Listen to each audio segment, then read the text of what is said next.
ka tiešām neziņa ir pārņēmusi daudz, es gribu nākt ar jaunu vīziju.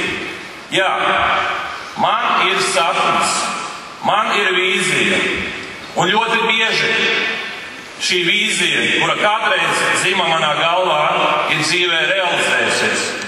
Bieži šīm vīzijām daudzi neticēja, bet beigās sanāca tā, ka viņiem nācās vai nu atvainoties, ja vienkārši paklusēt. Un šodien, šajā laikā, kad cilvēki gaida kādu labu ziņu, mums skaidri jāpasaka, ka mūsu nākotne ir mūsu rokās. Un ir jāsaprot to, ka Latvijai ir bijušas daudzas krīzes. 90. gadu sākumā sabruka Padomju Savienība. Cilvēki nezināja, kas viņus gaidīs, jo Latvija kā neatkarīga valsts vēl nebija izveidota.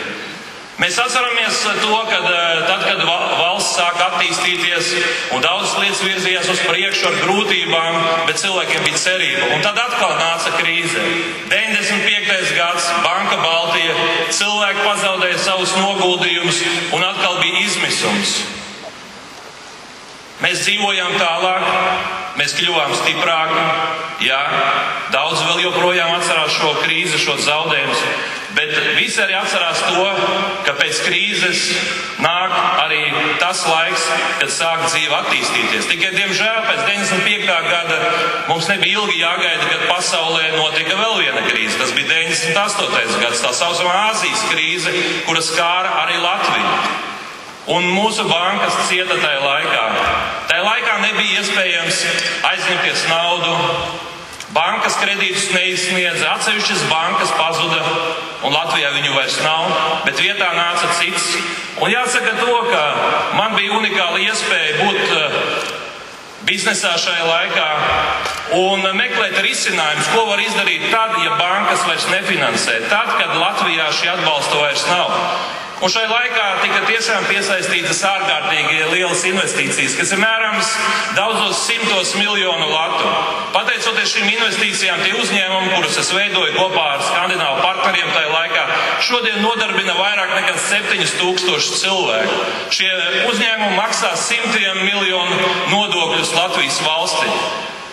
Un tas ir tas, kā es redzu, kā mēs varam atkal ķerties pie izējas no šīs krīzes.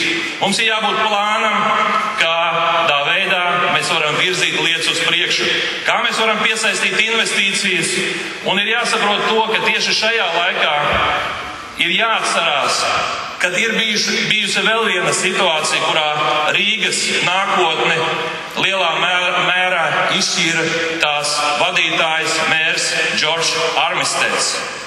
Tas bija pirms 100 gadiem, kad šis cilvēks kļuva par mēru. 11 gadus viņš vadīja pilsētu. Šajā laikā Rīga pārtapa par biznesa metropoli šajā Eiropas daļā.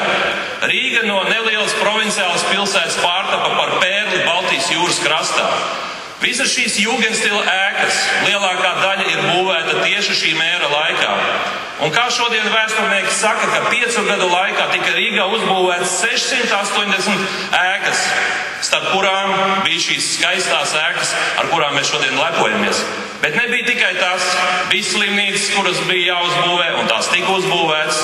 Tika uzbūvēts Nacionālais teātris, tika uzbūvēti muzeji, tika investēts infrastruktūrā un sociālajos jautājumos.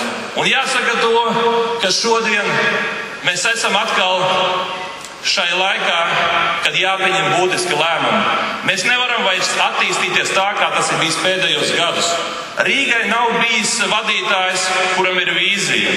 Rīgā ir valdījušas daudzpartiju koalīcijas, kuras nav bijušas spējīgas pieņemt būtiskus lēmumus. Tad, kad valstī treknajos gados nāca investori, gan vietējie, gan ārvalstu, viņi teica, mēs esam gatavi investēt, mēs esam gatavi attīstīt biznesu šeit, tad, diemžēl, tas, ar ko viņi saskārās, bija ārkārtīgi liela birokrātija. Birokrātu armija, diemžēl, tā ir patiesība. Bet mēs nedrīkstam cīnīties pret valsts ierēdņiem, jo starp viņiem ir ļoti daudz godprātīgu cilvēku. Bet problēma ir tāda, ja politiskā vadība skaidri nepasaka, kas ir jādara šajā grūtajā laikā, kādi projekti ir jāatbalsta, tad, protams, ierēdņi ļoti bieži vienkārši baidās pieņemt šos lēmumus. Un tieši tāpēc es esmu pārliecināts, ka ir pienācis laiks, kad Rīgai ir nepieciešams mērs, kuram ir skaidrs redzējums, kā izvest valsti no krīzes. Jo tieši Rīga var palīdzēt atrisināt daudzas problēmas. Un šodien es runāju par rīcību, kurai ir jau jāsākas pēc 6. jūnija. Rīcība, kuru gaida daudzi rīznieki. Rīcība, kas radīs desmitiem tūkstošu darba vietu. Un tad, kad es teicu, ka mēs radīsim 50,000 darba vietu, tad daudzi teica, vai tam var ticēt, vai tas vispār ir reāli. Tad es gribu arī klātesošiem atgādināt, ka pavisam vēl nesen valstī bija cita problēma. Mums nebija cilvēku, kas ir gatavi strādāt. Daļa bija aizbraukusi prom. Tie bezdarbnieki, kas bija bez darba, viņi nebija gatavi iet un strādāt, jo viņi bija pieraduši dzīvot no bezdarbnieku pabalstiem. Un tāda situācija bija pavisam nesen. Un šodien ir jāsaka, ka šī krīze, kura ir skārusi Latviju, es to uztveru par kārtējo iespēju, kuru Latvija ir jāizmanto. Jo pēc katras krīzes, kas bija 90. gados, mēs palielinājām Latvijas eksportu uz ārvalstīm. Latvija aizvien vairāk kļuva kā neatkarīga valsts, aizvien vairāk preces tika pārdotas uz pārējām Eiropas Savienības valstīm, un tā mēs attīstījāmies. Bet šodien mums ir jāapzinās, ka Latvija ir neliela valsts ar 2,3 miljoniem iedzīvotāju, bet Latvijai ir milzīgs tirgus. Eiropas Savienība ir atvērtais tirgus, kas pieejams šodien ikvienam Latvijas ražotājam. Bet ir pienācis brīdis, kad mūsu politiskai vadībai, kad Rīgas vadībai ir skaidri jāpasaka, ka mēs atbalstīsim mūsu biznesu. Mēs atbalstīsim mūsu uzņēmējus. Mēs iesim ne tikai un strādāsim Latvijā, bet mēs iesim citos tirgos. Šāds atbalsts šodien biznesam ir.